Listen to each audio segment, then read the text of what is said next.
Okay, we're talking about American dream. I don't know that Americans are dreaming. And thus, I think, is the American dream dead with the Americans? what it means to be an American is freedom. I don't believe the American dream. I think it is hard to be an Asian in America today. Your Fellow Americans is a project asking questions about race, immigration, and the American dream. We're just trying to figure out what it means to be American for as many different folks as possible. Kian Shafé immigrated from Iran in the 1950s. Every Sunday, Kian and his wife Judy have their children and grandchildren over for dinner. In February of 2014, we joined them around the table to hear their thoughts on race, immigration, and the American dream. You know, why is the American dream dead with Americans? Because they're placated with their video games. Have we No. taught is there a work ethic? Immediate What are you talking about when you say American dream? Okay. I think that's ownership of a home. No. What do you mean by it? I mean becoming something better than yourself. Something larger, socially richer, upward mobility. something more important to That's the what world I'm than talking about. Okay, ourselves. now I know what you mean now. That an immigrant coming here is hungry to better themselves, to provide something, an opportunity for their children, and in the hopes that their children will give the same thing to their children. Well, it's kind of like a chicken and egg argument. I mean, I agree with you. We have the most concentrated or disparateness of wealth in history. We have that now. And I don't know what came first, that or the fact that we've lost this dream or this desire to try to improve our social upward mobility. But maybe an argument could be made that because income and wealth has been so concentrated into so few, that maybe there's no way to really, maybe it's a disparaging endeavor. It's just tough. I couldn't disagree with you more because I don't know if one is the cause of the other or not. I don't think there's causality here. You know, the first thing to the American dream is actually having a dream. I think sometimes if you're just born in this country, you may not have that dream. Whereas the immigrants do have that dream. So if we look at immigration and think of the American dream, I think it's more prevalent in the people coming to this country because they're looking for fulfilling a dream. Whereas if you're born here, it's here and it's just every day. Maybe it's not a dream to you. Maybe it's not something you aspire to become. He came here, how much did he have in his pocket? Well, And where is he now? These were different and times. some SOB born here Those are better times. at the same time. Better times, worse times. They were. They were much better times. There were more opportunities for sure, Correct. especially America was insulated. We The make our own opportunity- opportunities. I think that's the American dream. Well, it's a global economy now versus when he arrived in America.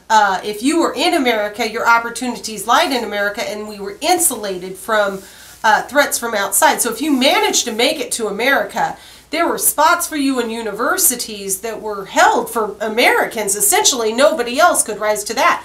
However, our children, your son sitting right here, my daughter sitting The across GI the table. Bill. The GI Bill.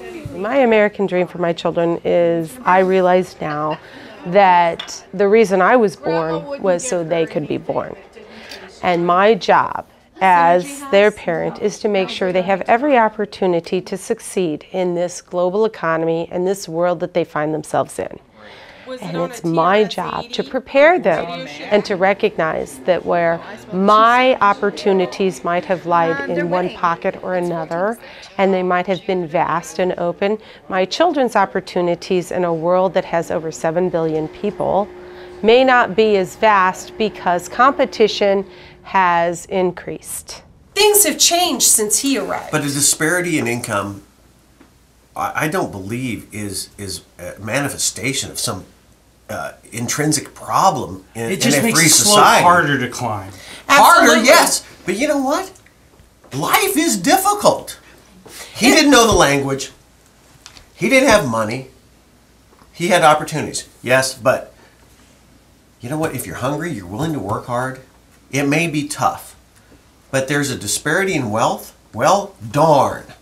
There's a disparity in desire in this country. It's the There's a highest disparity in the dream. disparity There's no of dream. all I time. would argue they were simpler times. I would say the degree of specialization that we have within our economy is so it's so drastically different of what you need to know and what's required.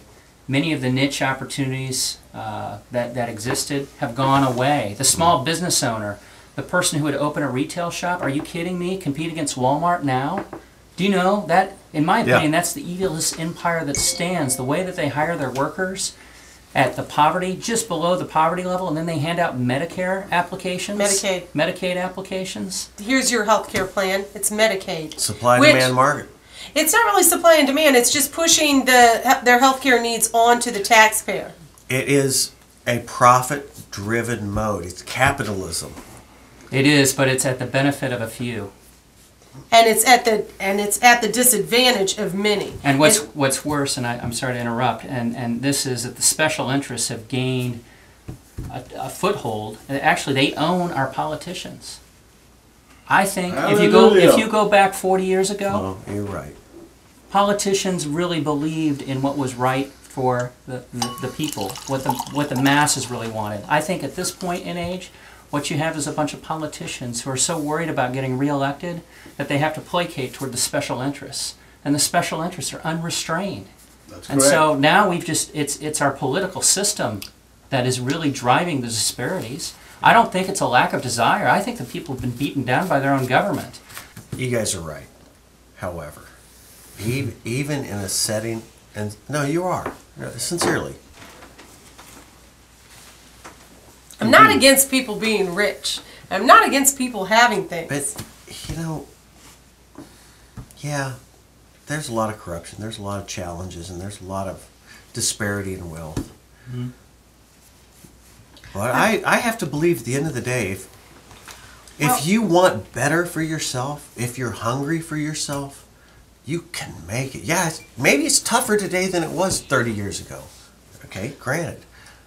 But does that mean the dream is gone? Does that mean I agree with you. Does it mean you can't? The dream shouldn't be gone, but it's shouldn't a harder.